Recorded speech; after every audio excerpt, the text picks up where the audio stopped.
Been running?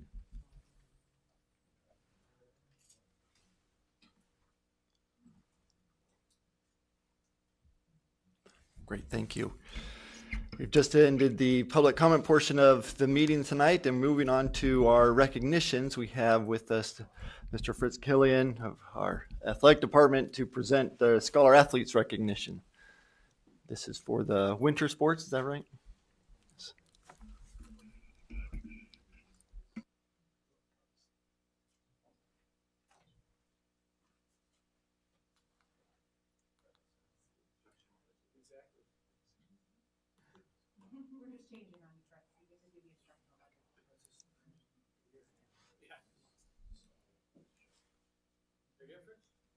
Yep.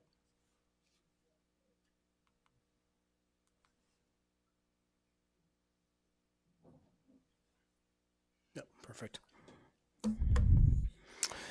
Good evening, everybody, and thank you. It's my pleasure to present our Winter Scholar Athlete teams and individual athletic award winners. At the end of each season, our State Athletic Association, what they do is they reach out to schools, and if we receive a certain number of our rosters with a GPA of 75% of that roster being greater or equal to 90, we're able to have teams recognized as a scholar athlete. If we don't, then we will recognize individual athletes. First up, we have our boys Alpine and Nordic ski teams. Alpine is coached by Chris Barker. Nordic is coached by Anthony Kerr.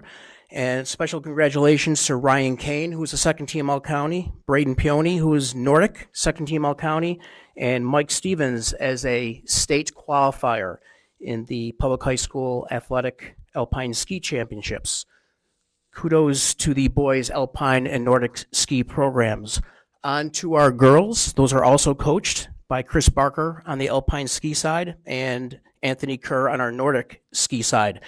Congratulations to Emily Kane, who was a state qualifier for the Alpine Championships, and Sophia Maimon for our Alpine State Championships. It's been some time since we've had Alpine skiers qualify for the state championships, and really, really proud of the improvement that they've made. Next up is boys basketball, led by Coach Scott Fitch. Special congratulations to Zach Ditzel, who was a second team All-County. Boys basketball had a fantastic season, and they played hard, and really appreciate the work that our coaches have done on their behalf. Great job by our boys team on being scholar athletes. Next up, girls basketball, coached by Patrick Muldowney. We had quite a few all-county recognition with Nevaeh Huntley, second team, Riley Giroux, exceptional senior game, Ella Maybon, first team all-county, Bella Pucci, first team all-county, Abby Smith, exceptional senior.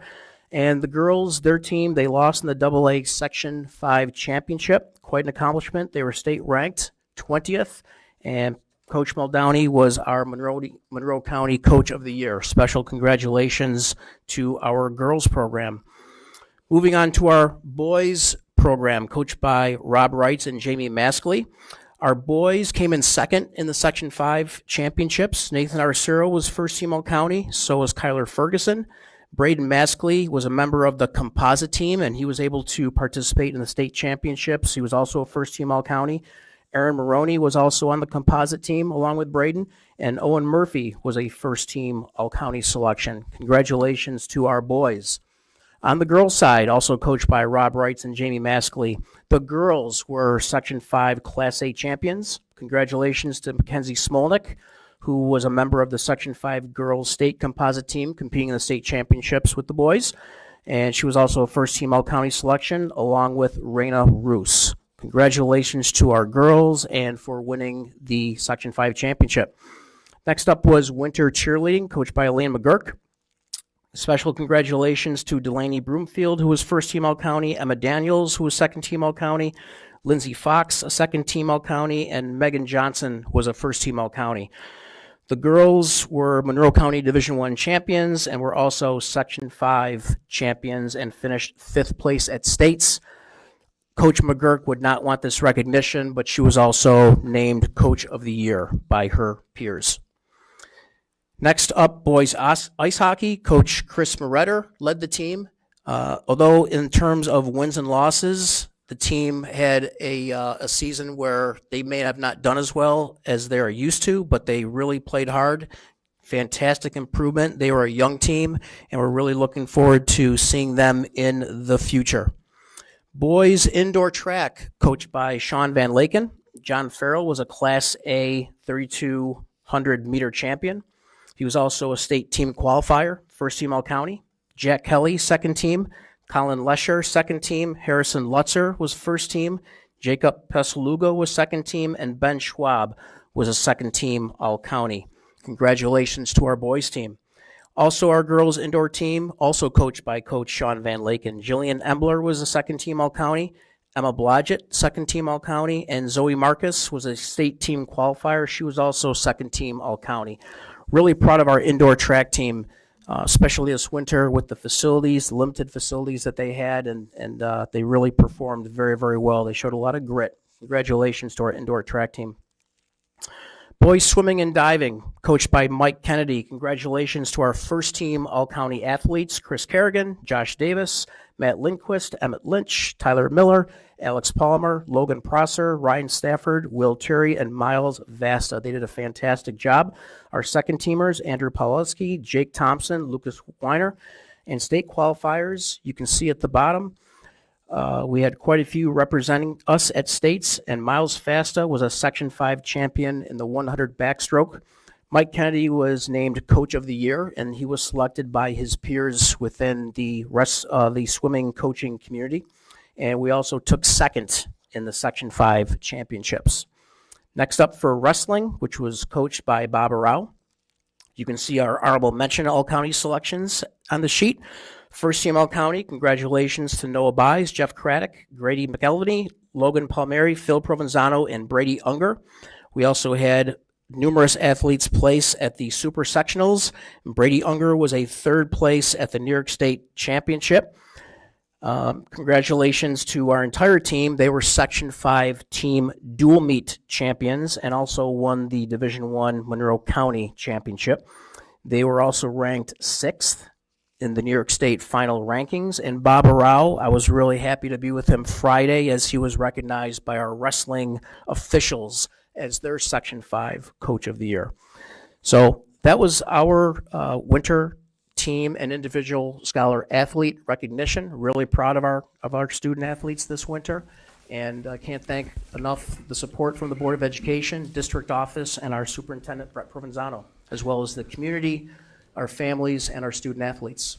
Any questions from the board? Mr. Killian, how many teams do you have, winter teams do you have? I don't mean to put you on the spot, but you're usually good like that.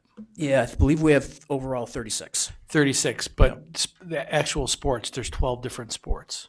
Yes, Correct. so we'll have, like, for example, there will be like alpine skiing where there's a girls team and a boys team. But all teams receive this academic honor.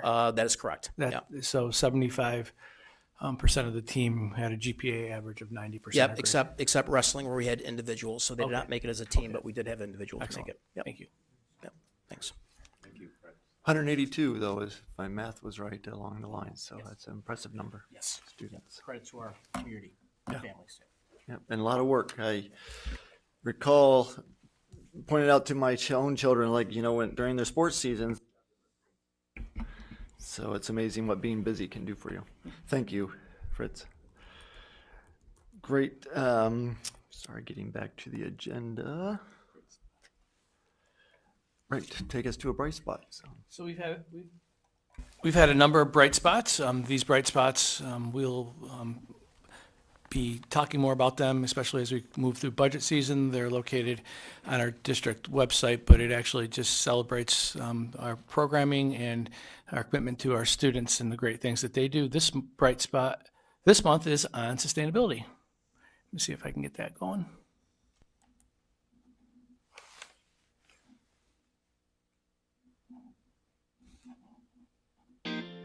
From the school bus, to the hallways and athletic fields, to the kitchens and cafeterias.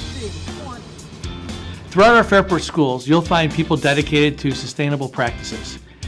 Creating a greener system can be a heavy lift. Luckily, our district has some truly dedicated individuals who are keeping their eyes on the future and getting their hands dirty in the process. Things are growing here at Joanna Perrin Middle School, and they're growing fast. These students are members of the gardening club, and for some of them, it's their first step into thinking green, and for others, this is just the next stage in their sustainability journey. What I really want to happen is for people to be less disrespectful to what they eat and what they throw away. Family and consumer science teacher Heather Scherner was a founding member of the JP Gardening Club last school year and is a member of the district's new sustainability committee. The committee and gardening groups at other schools are growing their efforts, but in the meantime, these students are spreading the word. Sustainability means to me is keeping the planet healthy for other generations to enjoy. The district is committed to creating a bright future for our students and staff and leading the way on making Fairport more sustainable. For many of Fairport's departments, sustainability is part of their everyday work. Fairport's fleet of school buses are a common sight on the road, but it's what you don't see that's ahead of the curve. Years ago when I started here, I would come over in the mornings, on the cold mornings, and you could see the clouds of smoke coming up on the buses. And then now when you come here, the only way you know they're running is by the lights that are on. Keeping these cleaner, more efficient buses running begins at the fuel pump, where our transportation department is constantly making upgrades.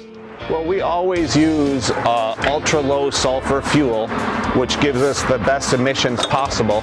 And then again, we use fuel additives, which counteracts the emissions and helps us save fuel.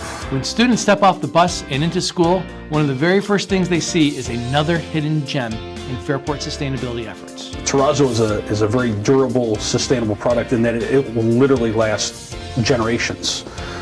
Whereas a vinyl tile floor, you get a 15 to 20 year payout, and then that ends up in the landfill, and then it goes back to stripping the floor, and it wears out, and you have to treat the floor and strip the floor and seal the floor. So again, going back to saving chemicals, saving energy, saving time, saving money. The district is committed to bringing more efficient flooring to our renovated spaces. When construction finishes on our 2019 voter-approved capital improvement project, there will be close to 162,000 square feet of terrazzo flooring in our schools. And if you step outside of Fairport High School, you'll see another member of the Go Green team. Meet Carl. Carl is a GPS-guided athletic field liner connected to an array of satellites. It's a battery-powered electric machine that doesn't require the use of a gasoline engine, so it's easy to maintain. It's not creating emissions. It's not burning fossil fuels. It doesn't require a person to sit on a machine occupying time. People are valuable. They're our most valuable and most expensive asset. We need the people to be productive. This machine allows somebody to do something else, do other field maintenance programs while the machine itself is lining. If students are hungry after PE out on the fields, they head to the cafeterias, where the food service department is behind the scenes, working tirelessly to feed thousands of students every day and to make food service more sustainable. Our mission and our job is child nutrition, but we're a business. You know, we run a restaurant that serves over 1,000 meals every single school day. So anytime we can reduce, reuse, or recycle, it's good for our bottom line, it's good for the district, it's good for the planet. For the food service department, sustainability is woven into their daily operations. From sourcing local produce to prep and presentation to the trays and packaging they use every day. They also empower students to make sustainable choices. Starting at the younger grade levels, we try to educate the children to be mindful Fairport citizens, the think before you take the straw type mindset, and also using electric equipment lessens our carbon footprint. Being part of the Fairport school community means caring about and being aware of the future. Our community is ready to tackle challenges head on and help us stay on course in our mission to build a better, cleaner, and more sustainable world. Very nice. Thank you to Lindsay Reddick for helping choreograph all the details of that particular bright spot. Thank you. Love it in that at the beginning of the school year, we had a group of students come to our workshop and really encourage recommend, right, that we have a sustainability committee, which we've done, but the students are quite active in this area across all the schools as we visit. So I do not see, right, our student advisor here. Look one more time. So we will go right to the president's report. And it was a short time since our last, and just welcome everybody to the last quarter of school. I know the students are looking forward to the end already, but we're there.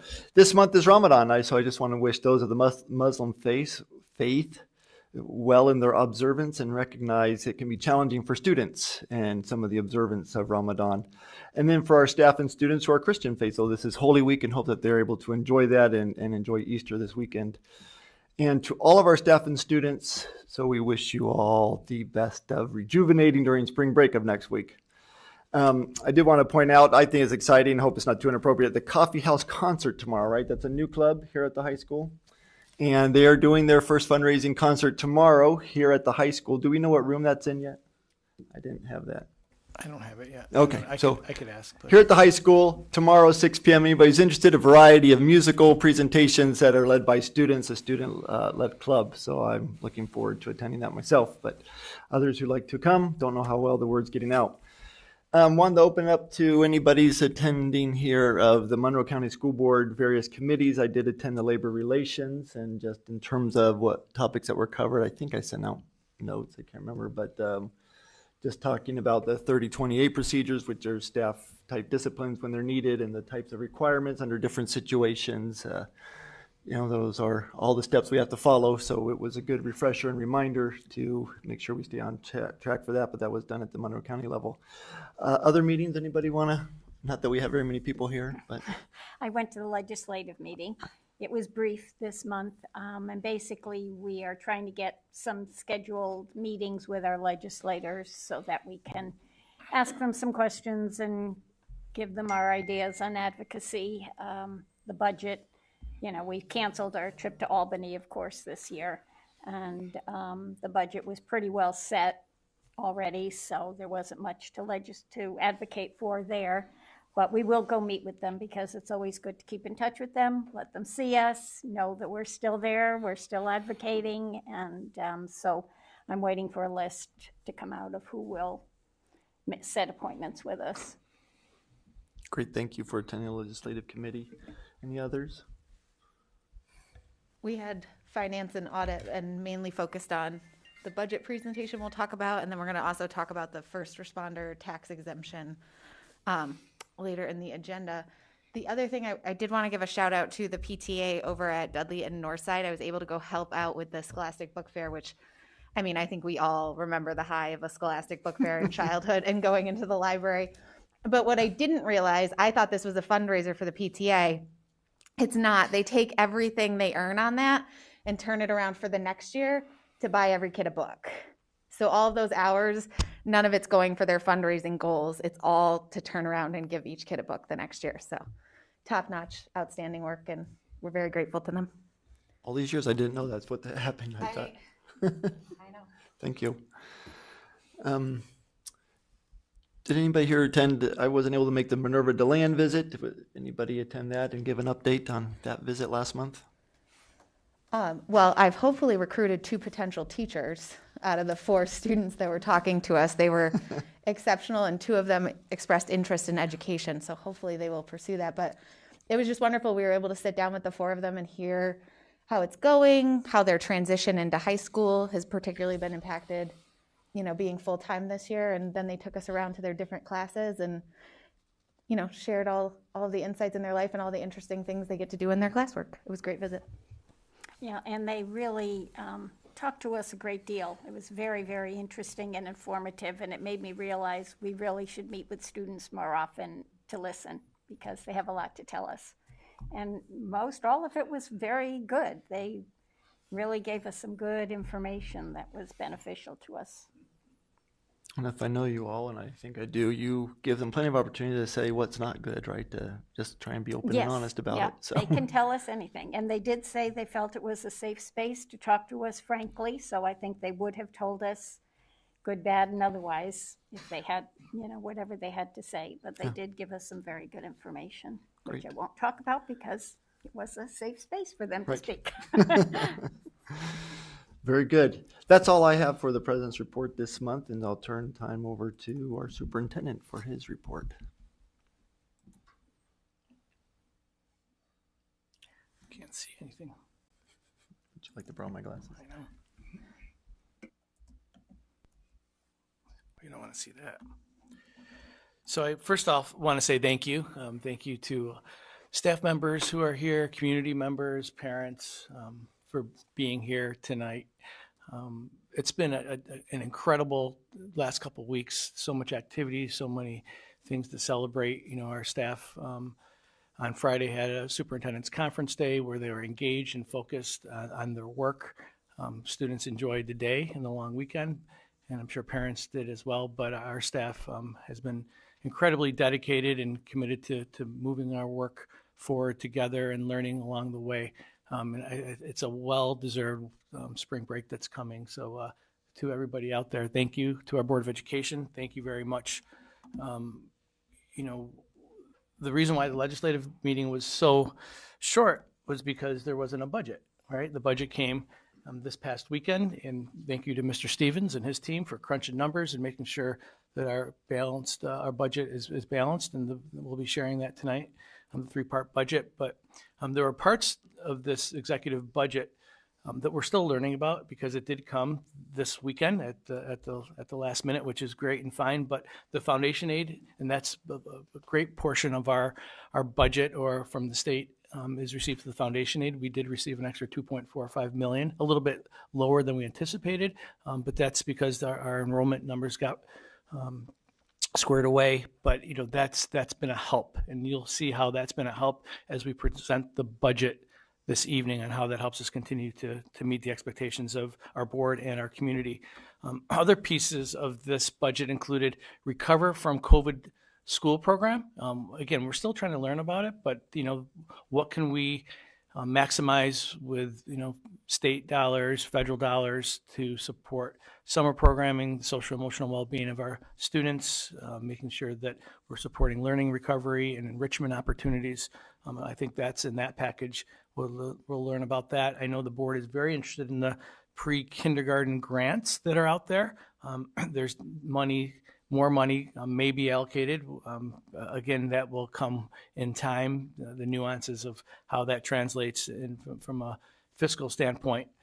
School climate grants. Well, school climate, not necessarily in a sustainability fashion or conservation, but you know, how do students feel when they come to school? How do staff feel when they come to school? How do parents and community members feel when they come to our schools? And you know, there may be dollars to continue to study how we can make our schools welcoming and affirming for all. Expansion of broadband coverage. We do have families who do not have expansive broadband coverage, so we'll be watching this one carefully as we move along to try to support families who need what has become a necessity. And this idea of conservation and sustainability, zero emission school buses, clean water, clean air, and green jobs, there's a typo there, Bond Act of 2022, which we'll be learning more about. There are monies located within this bond that support clean emissions and the purchase of electric school buses moving forward. And we'll look forward to learning more. But these are all advocacy points, and I think Ms. Kostick was talking a little bit about what are things that we talk about at legislative committee, and you know, seeing some of these things come to fruition, like the foundation aid and this commitment to mental health, and of course sustainability. It's gratifying to see it move along. I'm really proud of the Board of Education. The past several weeks, this is what we've been talking about as we build our strategic plan. We talk about what do highly effective schools do, and the board has been spending time studying what highly effective schools do, having clear and sharp, laser-like focus and goals and high expectations for all learners, every single student. As we build a strategic plan, you'll be seeing that come to fruition. Making sure that our processes are really complementing our incredible community, making sure voices are heard. We're collaborating not just with staff, but with multiple stakeholders, including our community and most importantly our students, aligning them to the intended standards. There's standards and expectations that we have, but there's also standards and expectations that the state has. And the board has been talking about what a coherent curriculum looks like to support that expectation. In monitoring of learning and teaching, because ultimately that's what we're here, and monitoring of teaching and learning comes in many different forms and fashion. And we'll be talking about a data dashboard in the near future, accountability measures of how we can be accountable to academic, social, emotional, and programmatic parameters that are developed.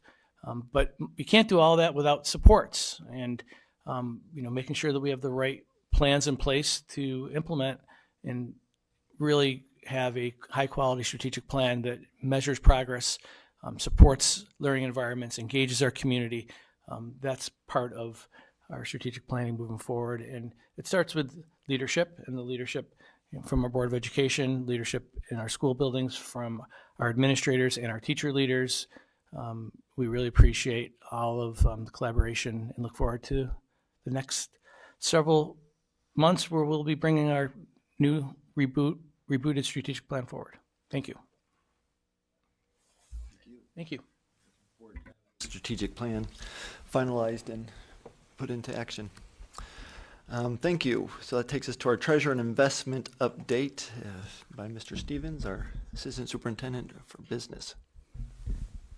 Okay, good evening and thank you. Tonight we have the treasure and investment update for the month of February of 2022. We had a beginning general fund cash balance of $83.1 million, receipts for the month of $2.9 million, disbursements of $9.2 million for an ending cash balance of $76.8 million.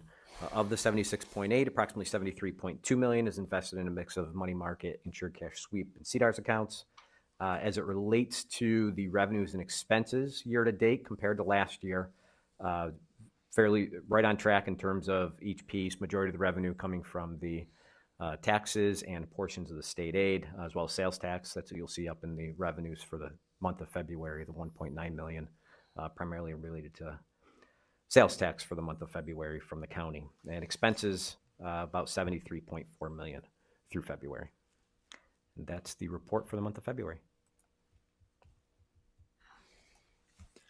Thanks. I was just noting real quick, relative to what it means for us, although that wasn't part of your report, the interest rate environment has changed significantly, and you mentioned how much is in every quarter of a percent point, can mean every quarter of a percent can mean over $100,000 in interest for us, right? So Yep. that as rates have gone from almost zero now to over 1% just in the 6-month range, that's meaningful to us as a district. Right? Absolutely. Yep. And you'll see some changes later on the next couple of months, but also trying to maintain liquidity and through the month of June. So as we change fiscal years, and then July, if you remember in years past, once we hit into July and we're able to lock up some of the monies that we know we won't be spending during the year for a longer period of time. So yes, the interest rate environment has changed, which has been. It's one of those revenue lines that's always the one so in flux, right? As Yes. the rate environment changes. But thank you for being on top of that and for the report. Great point. Okay, that takes us to a consent calendar. We have multiple items in the consent calendar. As a reminder, that's something that consent calendar is not open for discussion. So if there's something in the consent calendar you would like to discuss, we can amend the agenda and have it removed. Yes. 5B isn't linked. 5B is not linked to the minutes on board docs.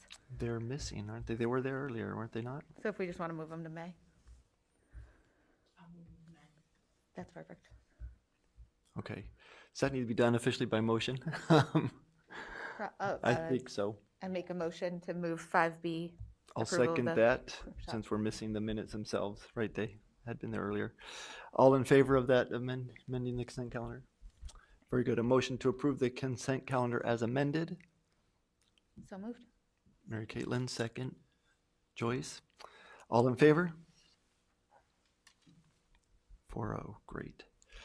Okay, that takes us to personnel actions, instructional actions, item 6A on the agenda. Motion to approve the instructional action items as listed in the agenda. Thank you, Joyce. Thank you, Mary Caitlin. And second, any comments, questions here? I see we had 3 or 6 more people sign up to be substitutes. So thank you to community members and folks coming out for that. We really do appreciate it. I believe the new number, since we really put on a great push to bring more subs in, is 71. So we've added 71. Incredible. Wow.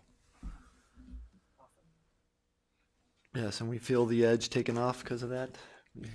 Well, again, there's still a shortage, and I know that teacher absences are increasing as we speak because there is a slight surge with some COVID cases, but by all means, we would like more substitutes. So. Yeah.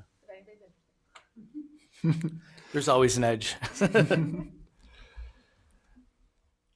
You're breathing deeply, right? Okay. All in favor? No opposed? 4-0. Non-instructional civil service. Motion to approve the non-instructional civil service action items. Anyone? No one? Mary Caitlin? No? We don't have to approve them. Right? Joyce, thank you. Questions or comments on this? Just to recognize, there are a number of non-instructional retirements that are here that we will be honoring and recognizing and celebrating them as they move through the end of the year. We know that our transportation and our support staff and cleaners are highly effective and important and essential. I mean, incredibly important. We've learned that more than ever. So we salute these individuals. Yeah. Thank you for pointing that out. Other questions or comments? All in favor? No opposed. 4-0. And final part of personnel, motion to approve the athletics as outlined. Coaches and volunteer coaches.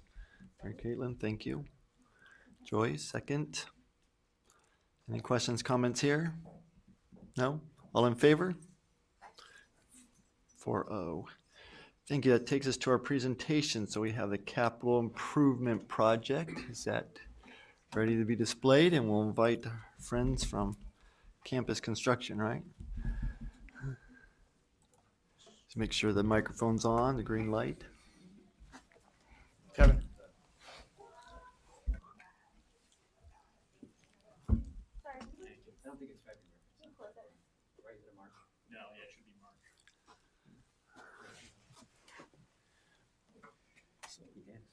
Yeah, I have March from the agenda. It's just go to board. Yeah. Is it? Oh, it's a PowerPoint. Thank you.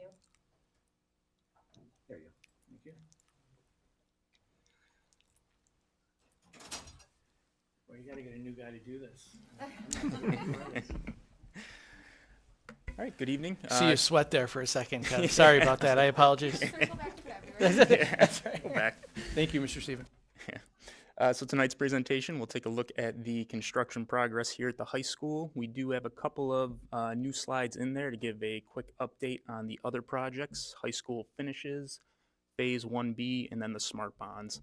So we'll get into those right after we get through the informational slides for 1A. So just looking at the overall referendum for Phase 1, we won't go through each line item, but these are the different components that make up that overall referendum. This includes the Phase 1A along with the state contracts, Phase 1B, and the high school finishes project.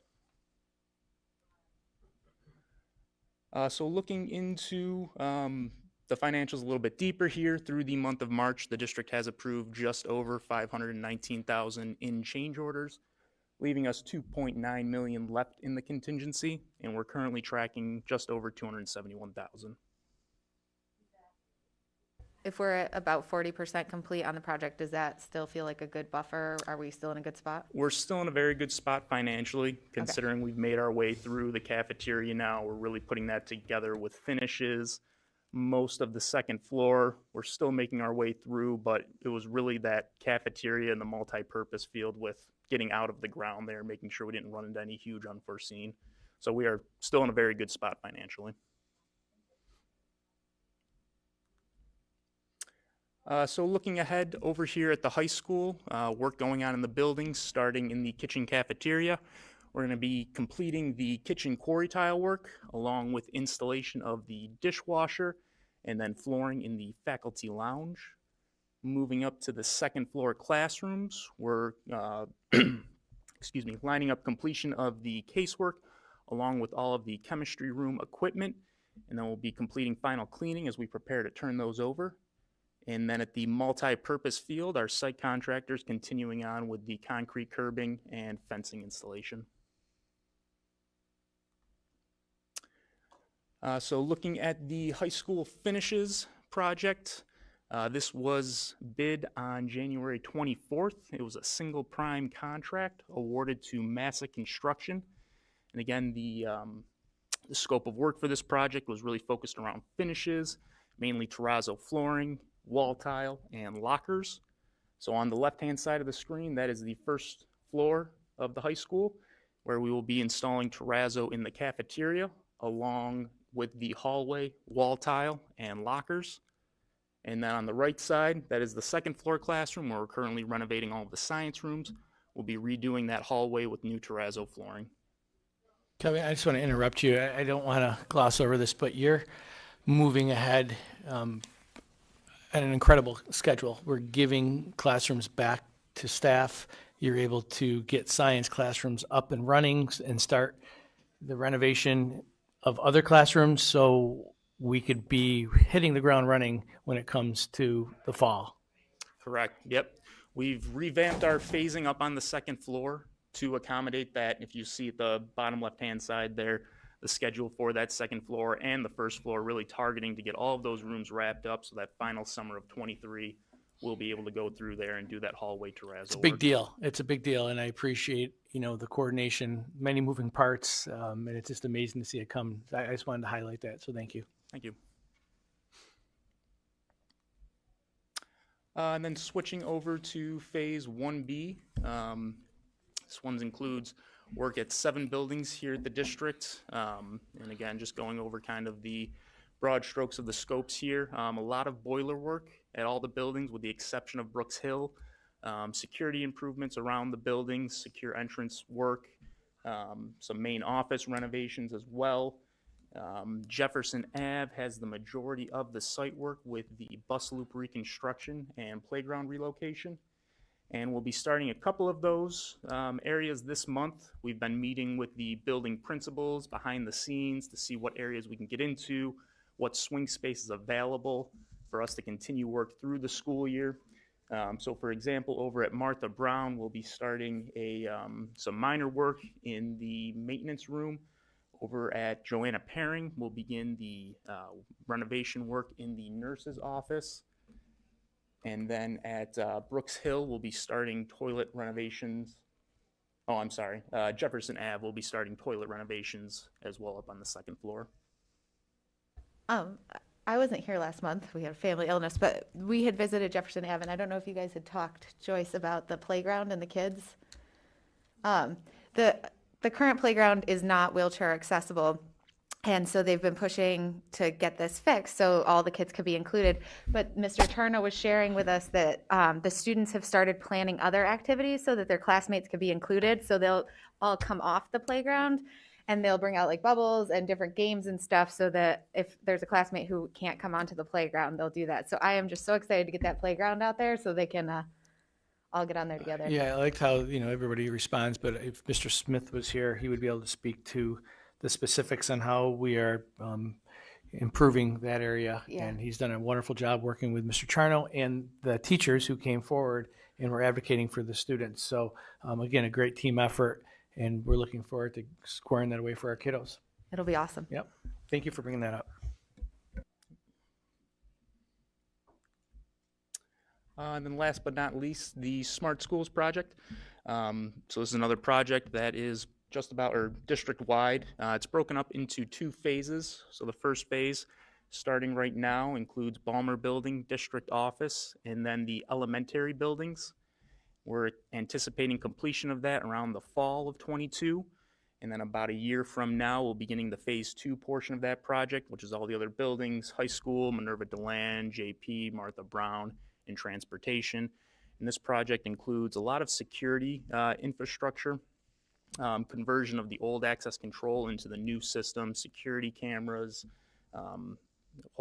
building-wide lockdown features, really enhancing what security systems are in place right now. So what's impressive is while the capital project, the voter-approved capital project is occurring and moving through the appropriate phases, this piece was started before we even got going on the capital project, and it's coming to reality with the Smart Schools Bond Project, which we, have been working with since 2015, and it's just amazing to see it come together. And I appreciate, on top of the capital improvement project, the management and the phasing, because you can't do all this at once. And I appreciate you making it a priority to make this happen, because this was part of a security update or security audit that we conducted, and it's great to see it happen. Yep. Little things get me excited. So switching back to Phase 1A here at the high school, here's a look at the kitchen serving line floor preparation. And then inside the kitchen area, that quarry tile going down. Here's just another shot in the kitchen storage room. And here's a look at the faculty lounge. Again, that flooring is getting prepared to be installed. And then jumping up to the second floor, this is one of the chemistry rooms we're currently working on. Here's a look at the science workroom up on the second floor as well. And this is above the gymnasium. Our HVAC contractor completed installation of a new air handling unit, and they're preparing to install another one over April break. And then going out to the multi-purpose field, you can see the progress with the concrete curb and fencing. Here's just another shot of that. And here's a look at the new softball scoreboard. And then just behind there, you can see the backside of the baseball one.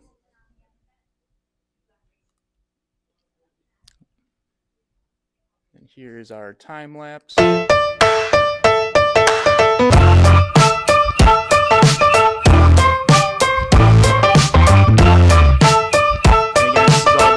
Preparation in the serving line, getting that floor ready for that graduate. They installed a moisture mitigation product. Before that, they actually grind the concrete, rough it up a little bit. And you'll see them apply the floor level here shortly.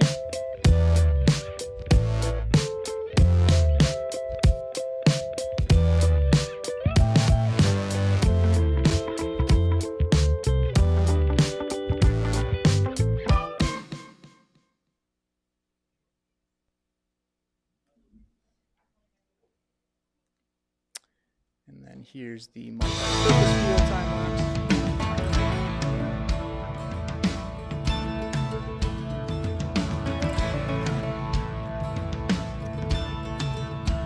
Again, continuing to make their way around with the concrete curbing. So you see more of the fence posts go in. They have left certain sections out so they can still get large vehicles into the main field. Once they're done with that, they'll complete those areas, but making good progress.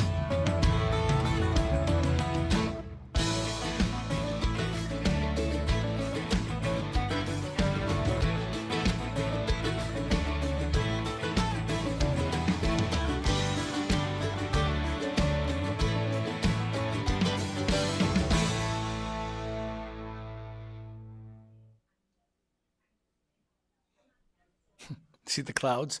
That's a big deal, because as a baseball dad, right, and I know there's softball parents out there, and they haven't been able to play on these fields, and they've had games canceled, they've had games moved, and I know that it really takes its toll, but people are excited about what's coming, because games would be played if we had the right field surface, but in good time. Thank you. Yeah.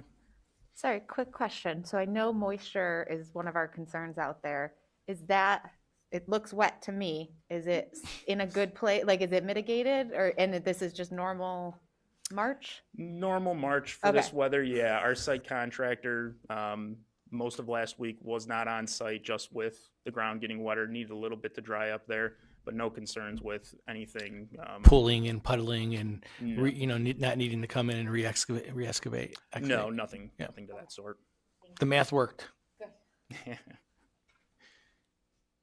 Are there any other questions? Thank you very much.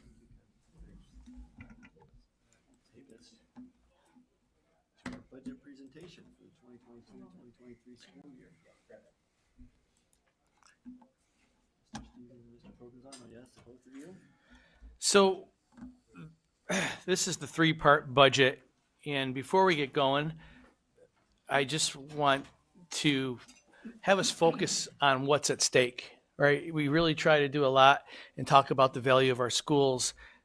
If you want to know the value of our schools and what's at stake, we learn that you ask children. So here's another clip that speaks about the value of our Fairport education, and it is directly related to the items that we're talking about tonight.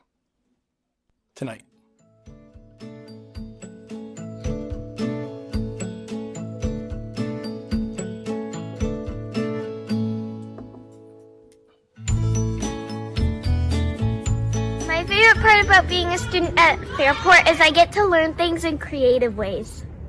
My favorite thing about this would probably be PE or math.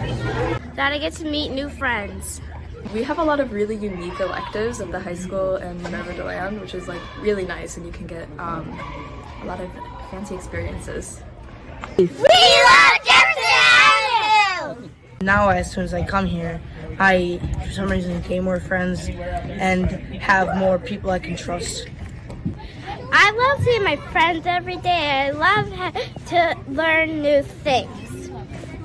There's like a bunch of really nice teachers and a lot of good friends here at JP. My favorite thing is writing and playing with my friends. I really value the art program. I feel like I can really express myself, and I've definitely learned a lot more. Having friends, playing outside, and learning a lot. One of my favorite things about being a student at Fairport would probably be making new friends and hoping to get like a good education. My favorite part about Fairport is that I get to meet new and funny teachers. Dragons! What I like best about Fairport is the schools, definitely, because the teachers are very nice and they help you learn a lot, and overall it's just a very good place to live in.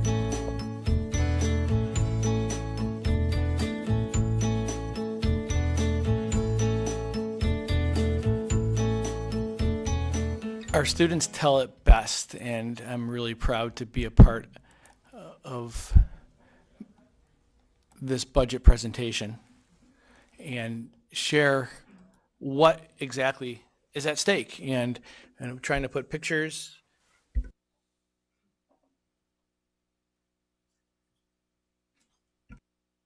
to the numbers and making sure that we're representing all that this budget has to offer.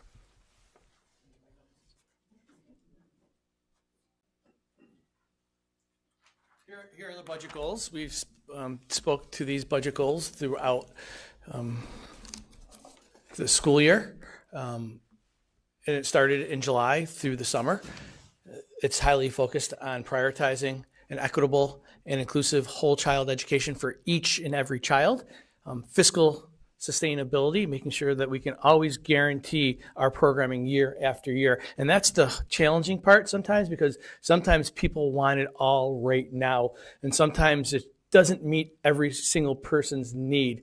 But you do your best from a K-12 perspective to put together a budget that meets all of our students and our staffs and our community's expectations. And of course, it's around the Board of Education's expectations around educational programming, fiscal sustainability, facilities planning. We have dollars in this budget that helps us with the maintenance and upkeep of our facilities in all of our buildings. And the new one is sustainability, and making sure that we're being mindful in allocating resources to a sustainable future. Enrollment is a critical feature of any budget process. We've studied our enrollment.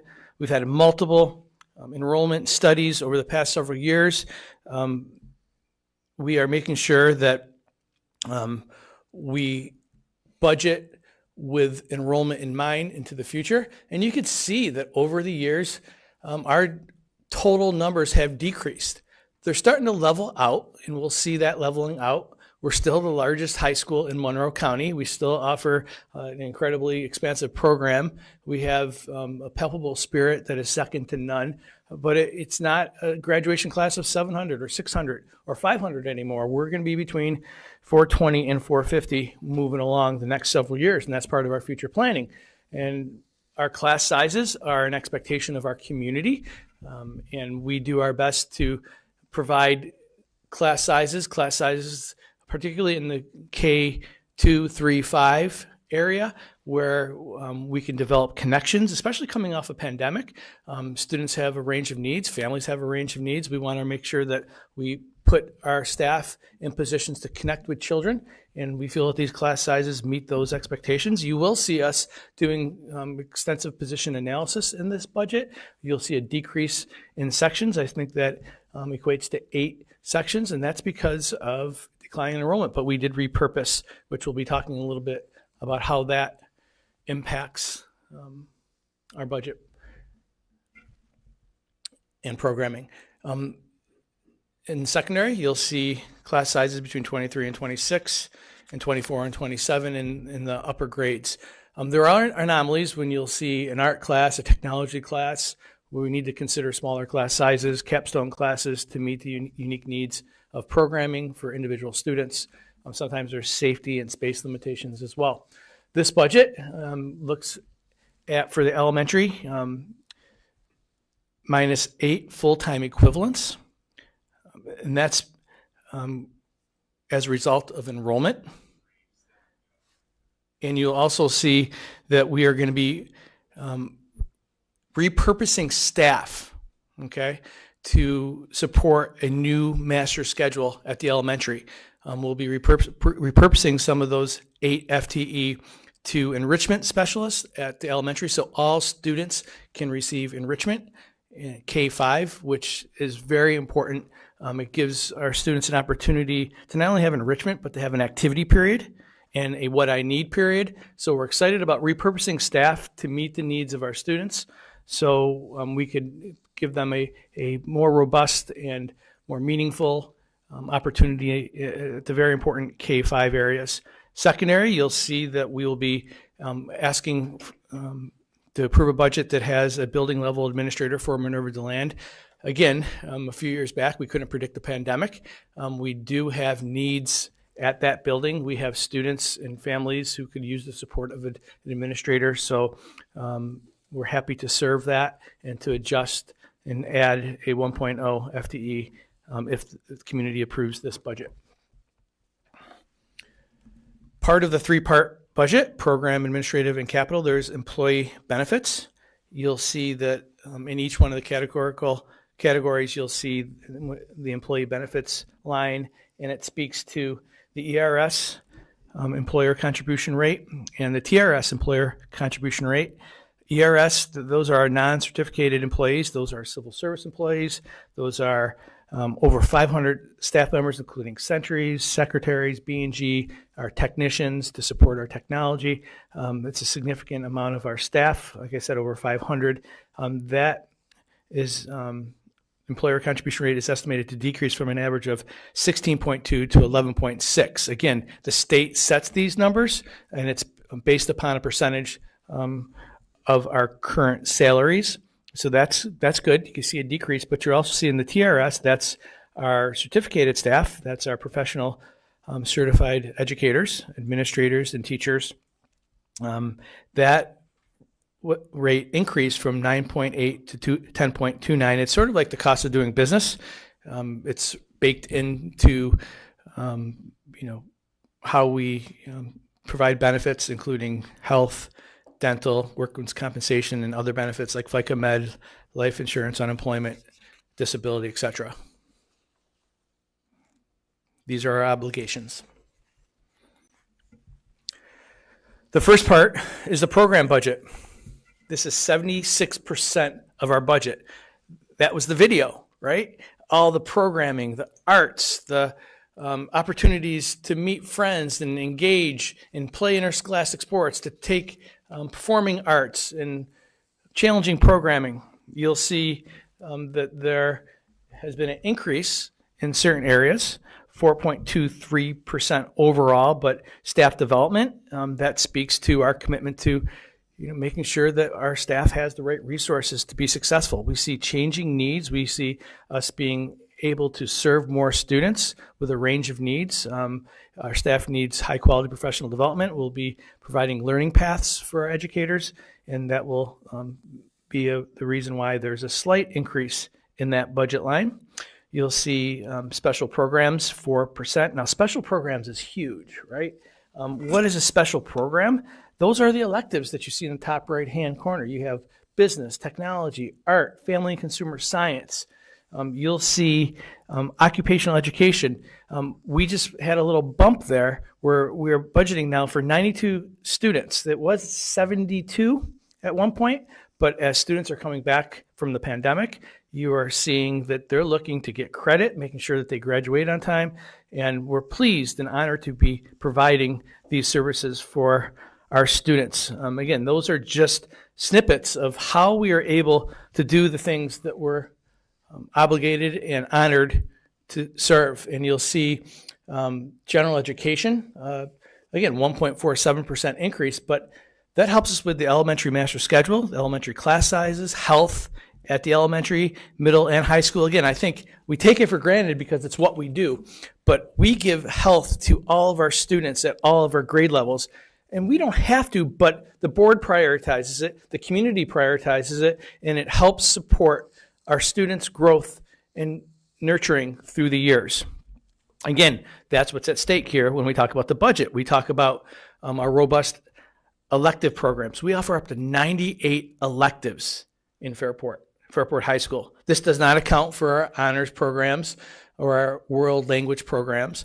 But we're proud of that, and our community expects that. Our students expect that. You talk to seniors who are leaving as we do an exit survey. They're going to speak about the unique opportunities they had in these classes. And again, the board has always made it a priority to put these programs in space as part of our budget. But, we just saw the interscholastic sports. We continually celebrate their academic achievements, their athletic achievements. Again, that's part of our student services budget line. All these pieces give our students opportunities that speak to what makes us special and what makes us unique. You'll see, again, a 4.23% increase to support our programming. The administrative budget, it takes administration, it takes organization to put forth these incredible programs. They just don't happen. The amount of infrastructure that we need to move our program forward, the reporting responsibilities, the data management components, scheduling, communication platforms, it's all here, right? There's also salaries in here from the central administration. That would be the superintendent's office, and having a board clerk, having a full-time board clerk. That's a priority. You'll see that in the Board of Education line, excuse me.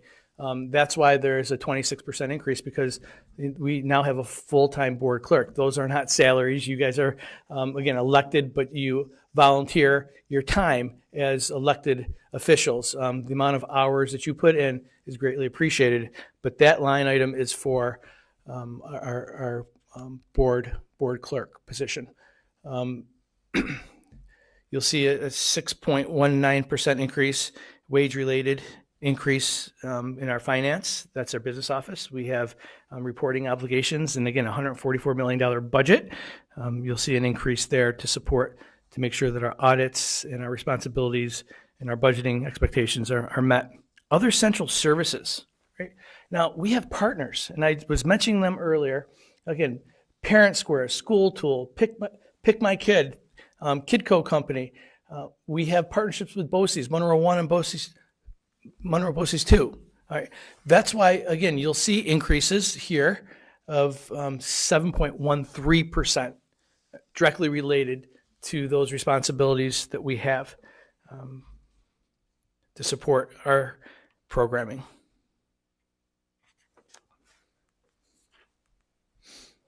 The overall budget increase for our administrative budget is 4.19%.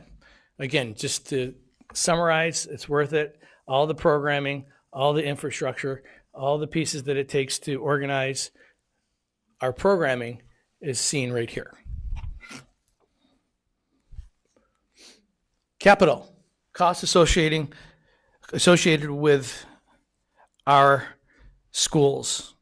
We have 12 buildings, 1.2 million square feet, 300 acres that we are responsible for. Operation and maintenance costs. We've had to increase utilities. Why? Well, we all know why, right? Because costs have increased for us all. So there's been slight adjustments there. We have commitments to provide competing or competitive wages. We're anticipating making sure that we can retain staff members.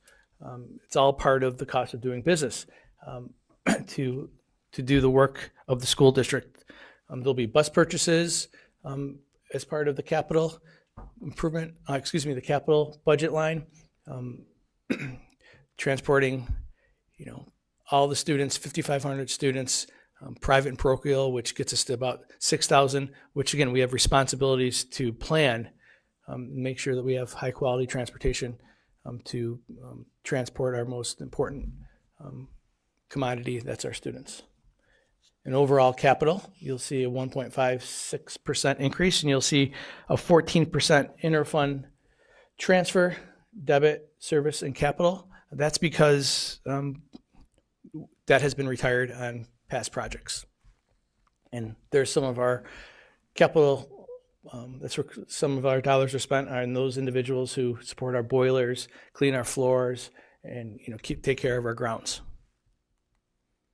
Total expenditures, program, administrative, and capital equates to an increase of 3.89%.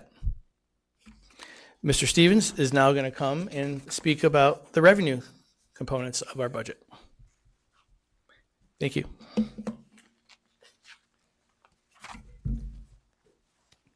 Okay, thank you, Mr. Provenzano. So the next piece we'll talk about is how do we pay for all of the expense side of the budget. As you saw, there's a 3.89% increase in expenses, or a little over $5 million. What helps us fund that? Here's just a graphic in terms of what our largest chunks of revenue come from. So property tax, about 58%, and our state aid, which is 32%. Those are the largest pieces there. We do have sales tax that we get from Monroe County of about $5.8 million in terms of the budget. Other revenue, fees, rental of spaces that we have, those are other pieces there, federal funds. And then the other three pieces there, the assigned fund balance, general fund reserves, and our debt service fund transfer. Those are pieces, the assigned reserves. Those are reserves we have that we're utilizing to help offset any revenue shortage within the revenue side of the budget to support the expenses, as well as our assigned fund balance. That's money left over at the end of the current school year that we decide to assign to keep the tax levy increase where it is, help support the expenses as a whole. And then our debt service fund, you see a transfer here of $168,000. On the expense side of the budget, we actually have a premium payment, or an interest payment on the bond anticipation note. This is premium dollars that were received by the district this school year that we are utilizing to help offset the interest payment next school year. So here's a quick summary on the state aid revenue. As mentioned earlier, our foundation aid, we did get an increase in foundation aid, the agreement to continue to fund according to the formula. This is half of the anticipated amount of what we're owed in this school year, and estimating to get about the same next school year. There was a slight difference in terms of the executive budget proposal and the enacted budget. That's due to the formula pieces, the aidable foundation pupil units, they have the updated database information, and that's why the numbers was slightly lower, about $200,000 from the January estimate. But again, a $2.4 million increase in foundation aid, one of the largest increases we've seen since over the years, since forever. Yeah, since forever. Since the only other increases we saw is when they were giving back the money they took away from us, and that was it. But this is across the state for all the districts, right? It was based on a formula. There was other districts that got. Oh, absolutely. Some went up a little, some went down. Yep. Some actually went down. Yep.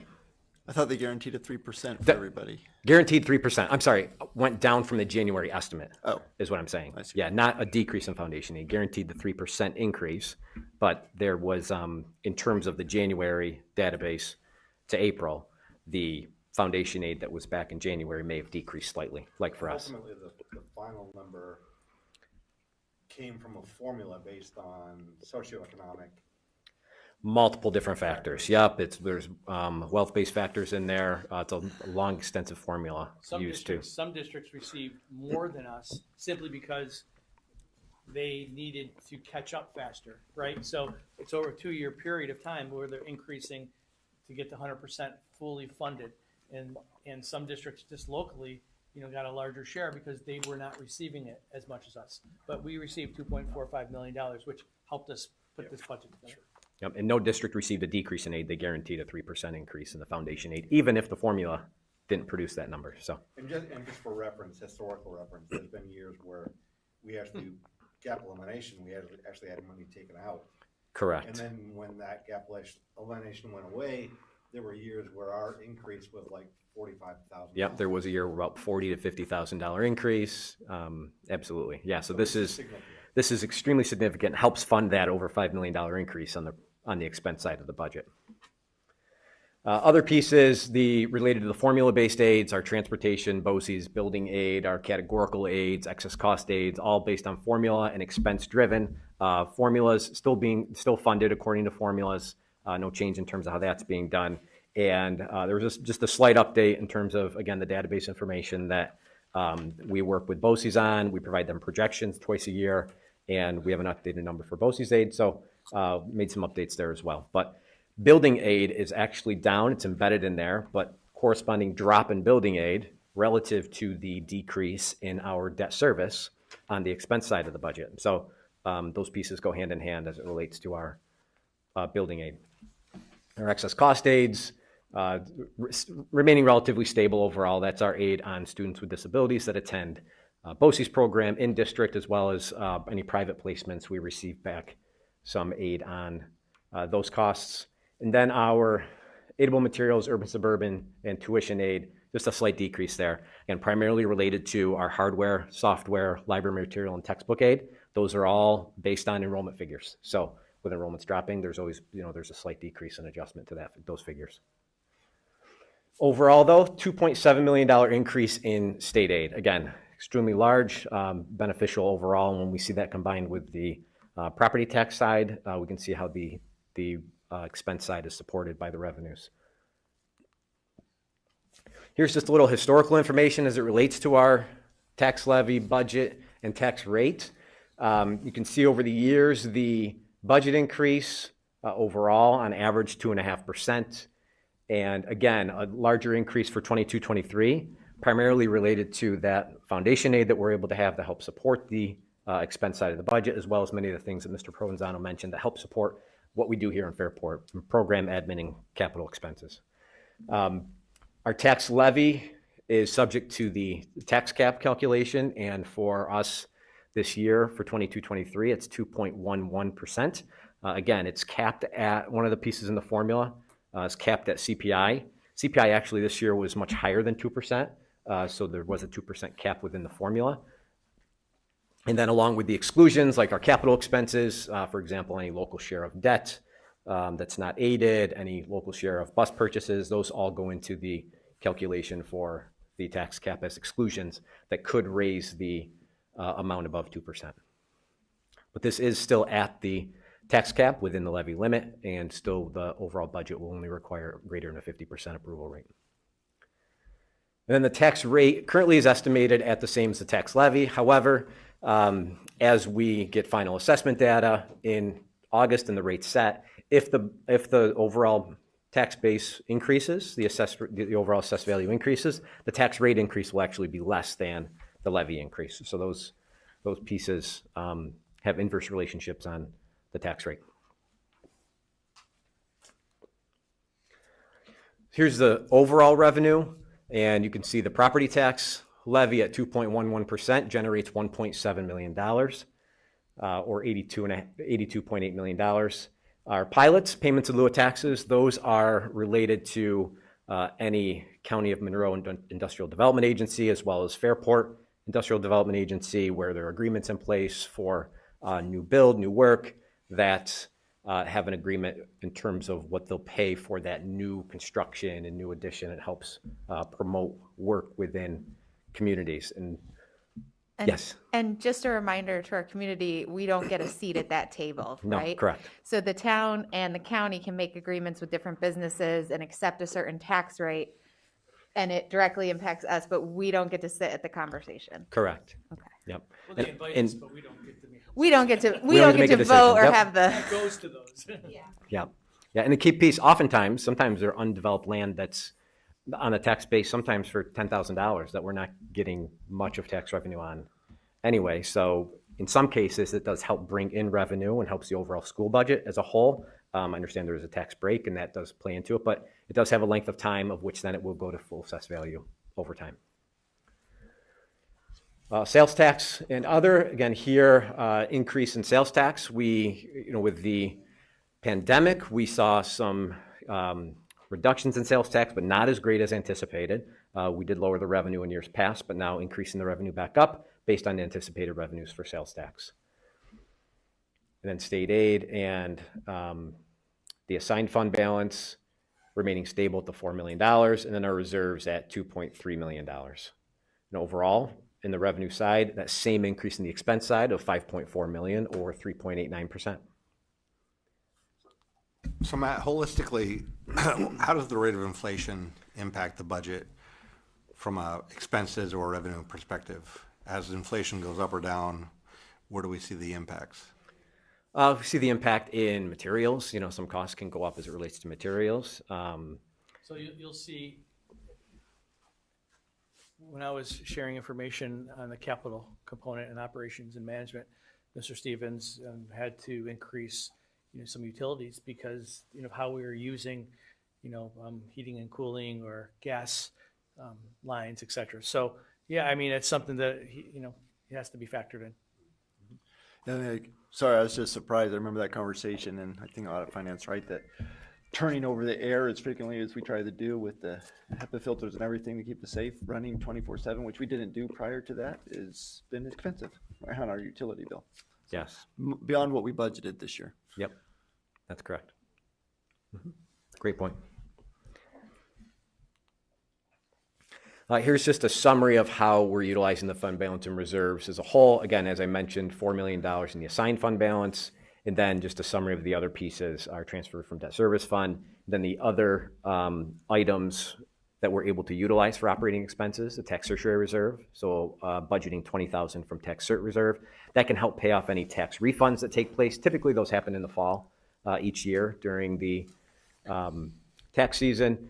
And then unemployment reserve, that can be utilized to pay any unemployment expenses. So if we have $30,000 in unemployment expenses next year, we could utilize $30,000 from the unemployment reserve to help pay those expenses. So those pieces go hand in hand with the actual expense.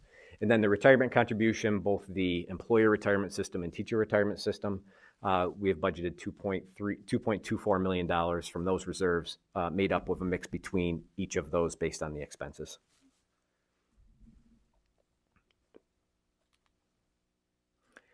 And this is just a quick summary in terms of how does that number back into the overall budget. So expenses of $144 million, revenues, those exclude the fund balance and reserve allocations of $137.5 million, and then add in the other pieces to get to the $144 million of the total budget as a whole. You can see on the bottom line, just a percentage of our fund balance and reserve usage compared to total budget, dropping slightly, primarily related to the increase in budget overall. As a whole. So maintaining stable with the assigned fund balance and reserves, but that percentage does decrease over time with the increasing budget. It's a key piece to keep in mind. Essentially, as we budget these pieces, important to note that in order to continue to fund the assigned fund balance and reserves and have that money available for future years, that the district has to be able to generate that annually each year in terms of a surplus. So that $4 million of the assigned fund balance, in order to continue to fund that annually, year after year, the actual revenues should exceed expenses by at least $4 million for the next year, and annually to continue to fund that. Otherwise, the district is looking at either assigning more reserves or looking at the expense side of the budget and how to balance those two pieces. So that continues to help and give back annually each year to the revenue side and balancing the budget. The next three items that will be seen on the ballots on top of the budget vote itself would be three voter propositions, one of which is to create and fund a 2022 capital building reserve fund. This is just to create it and fund it at year end as we look at any available monies at the end of each year within the budget. The next one is to appropriate and spend $1.35 million from our Capital Technology Reserve Fund that was created and established back in 2005. There's about $1.9 million in the, or $1.7 million after this year's expense of $185 remaining in that fund. So this is asking to spend the money on technology upgrades, looking at our new communication radio system across the district, as well as wireless access points and upgrade related to the anticipated time it will take to actually get these materials in, make the purchase, and get them installed overall. Part of our tech plan as a whole, but to get a jump start on that. And then the third proposition is directly related to the second proposition, and that is the asking for the authorization to create and fund a 2022 Capital Technology Reserve Fund.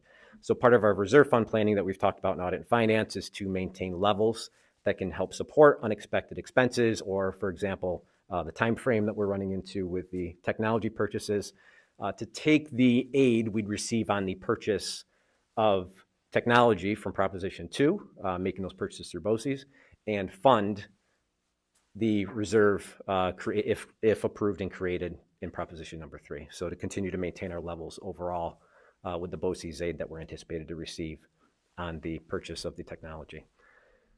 So those are the three propositions that will also be on the ballot. The next three slides are those in length of what voters will see. I'm not going to read through the whole thing, but these were approved at the last board meeting and out in public notice as well.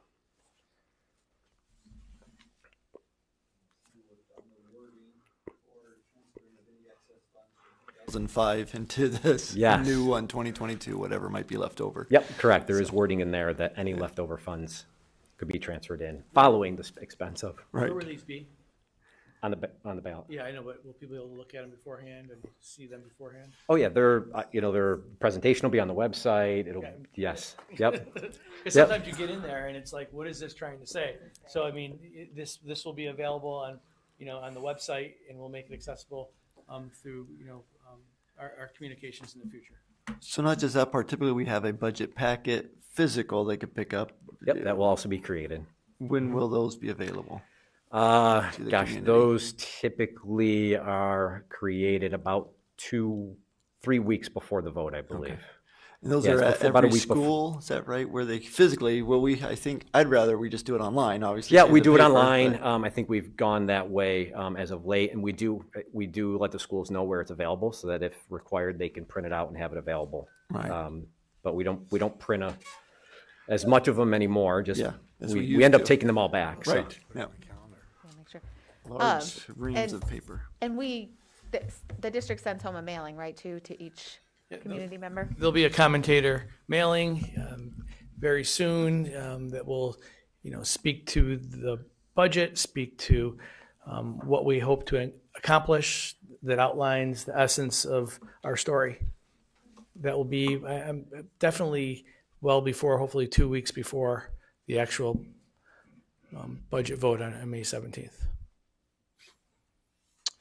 I'm proud of this budget. I'm proud of the individuals. The community had their say. The staff communicated with the board, meeting with PTAs as well as we speak. I'll be continuing to talk about the budget. I've met with community members, community agencies, Rotary, Chamber of Commerce, just to talk about our story and the importance of the work and programs that we have here. Thank you to Mr. Stevens and your team, to our administrators, to our teacher leaders, who also shared their expectations for the budget. Again, Board of Education, thank you for your clarity. Thank you for your high expectations in representing the school district and our community. On May 3rd, really looking forward to an opportunity to meet with the community. We'll be sending out invitations regarding our public hearing to review the budget in full as the board adopts. If the board accepts the recommendation tonight for this budget, they'll be hearing about that on May 3rd at 6:30 here at Fairport High School, right here in this room. May 17th, there'll be a budget vote and board elections where there are 2 seats that will be coming to term that we'll be asking community to participate at Joanna Perrin from 6 a.m. to 9 p.m. Again, lots of communication in the near future on the budget vote and board elections. Any questions? The tax levy limit taxation slide? Yeah, we just if people had a question about it, that was something that, again, we were trying to, we've spoken to that slide multiple times, and if somebody had a question, Mr. Stevens was going to use that. It is on the website. If people want to know how the tax levy limit is actually calculated, it's there. But again, we're just, in the sake of efficiency, if you want Mr. Stevens to go over it, he'd be happy to do it, or... I would. Yeah, there we go. That's why. There you go, Mr. Stevens. Thank you. Yep. So here's the calculation of the tax levy limit. So I felt like Mr. Provenzano and I talked about this. We've gone over it a lot of times each year and multiple times each budget presentation. And I know. I apologize. I wasn't happy to go over it. So yeah, it's great. So here's how the formula works. So as I'm loving this, just so you know. Yeah. I think I still wanted it in. I don't know. So the formula works. We have to take the prior year tax levy. And then there's a tax-based growth factor that's based on our town of Perrington, that's set again at the state level. So that's the growth within the town. So that factor gets multiplied there.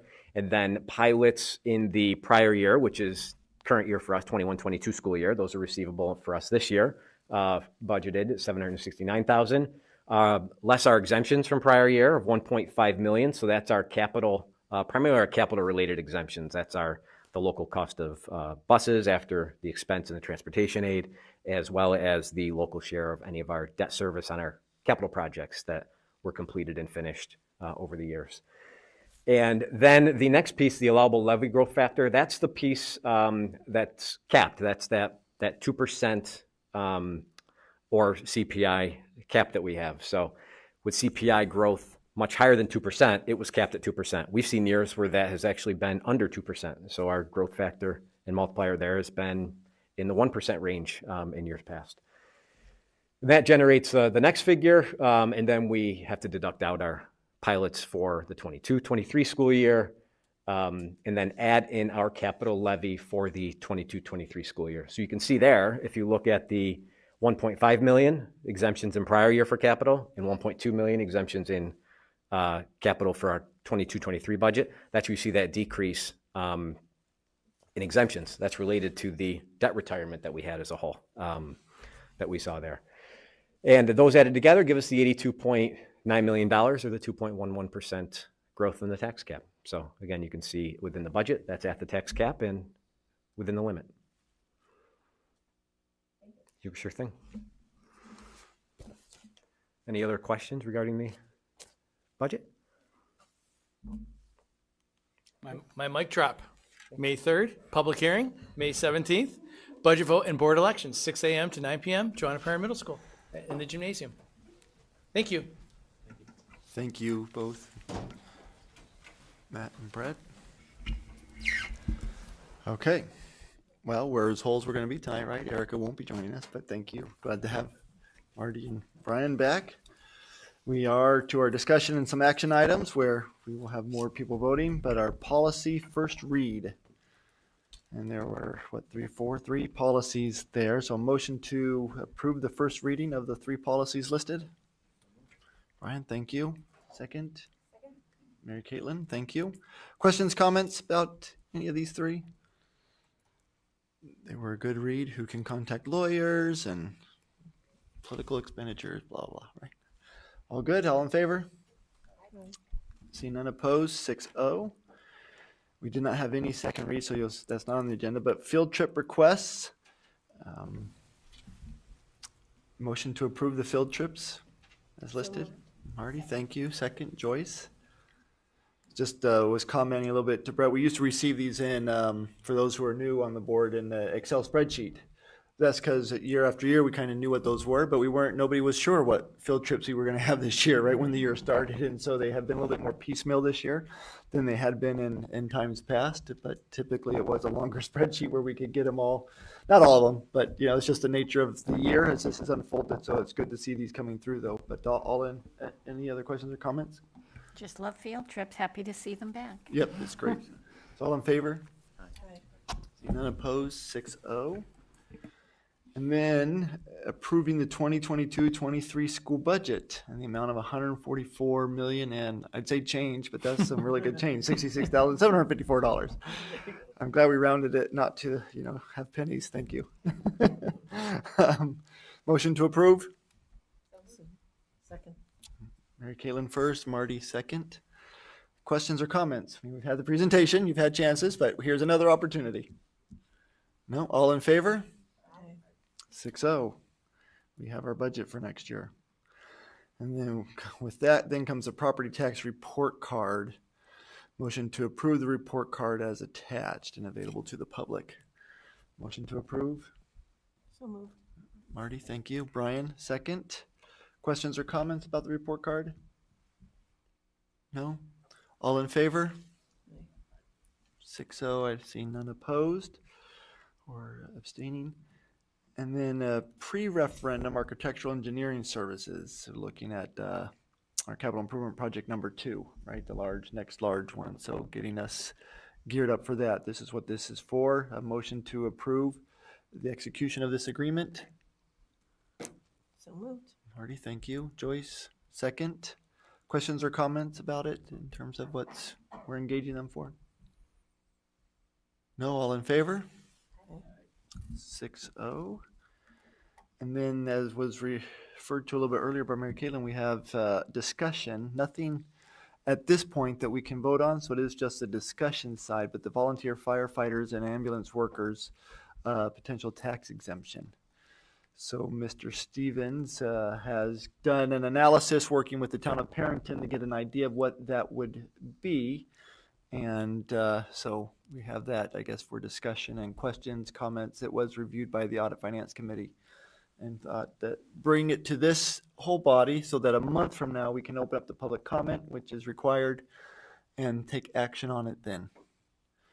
So there are a couple documents. If people have questions, or do we want to let Mr. Stevens go over that? Yeah, no. I know the Audit and Finance Committee's seen it, but so it's the other three of you, right? Yeah, you want to give us a little bit overview, Mr. Stevens? Sure. Thank you.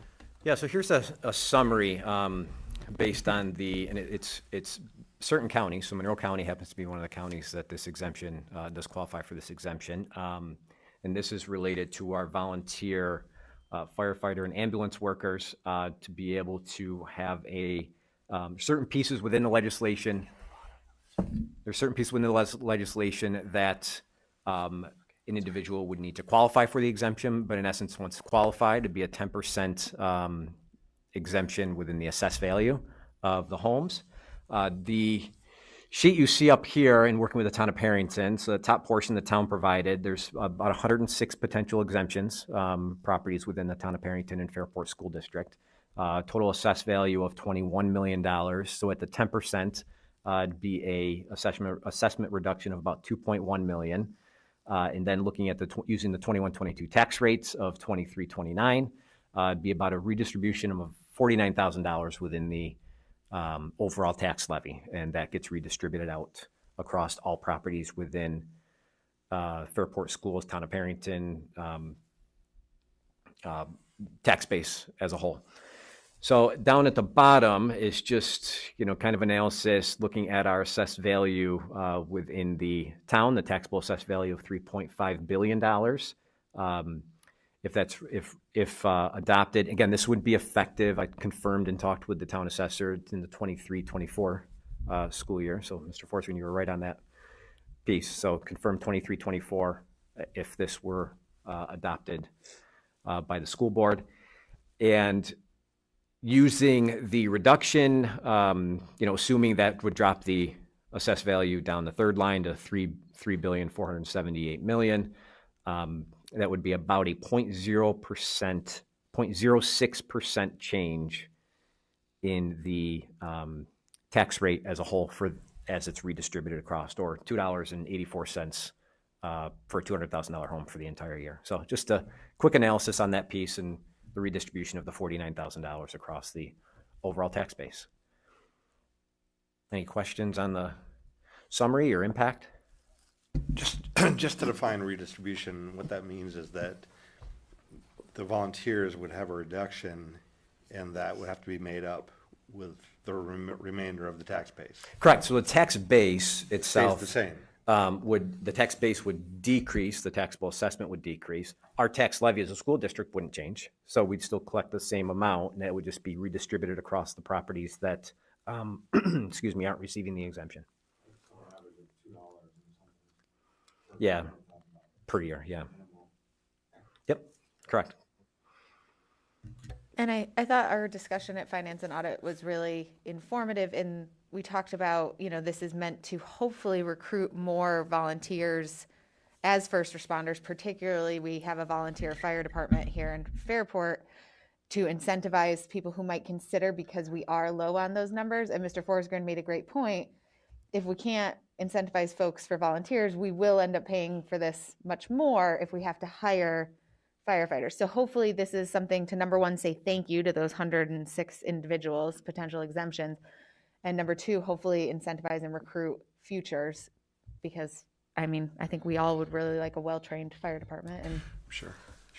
Just to clarify as well, this is not just only Fairport, right? This is the Egypt as well. Other first responders within the district? Within the town of Perrington, in the school district, yep.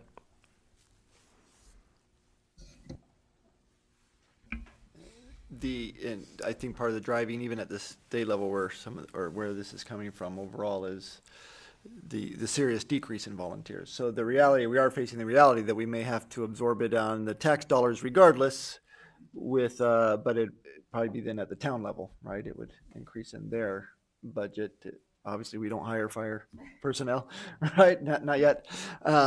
And so, I was just talking with the Center for Governmental Research based here in Rochester, a very highly qualified data analysis company in the government world. And, they're talking about the reduction of volunteers in the ambulance and firefighters is just really significant. It's at a critical point. So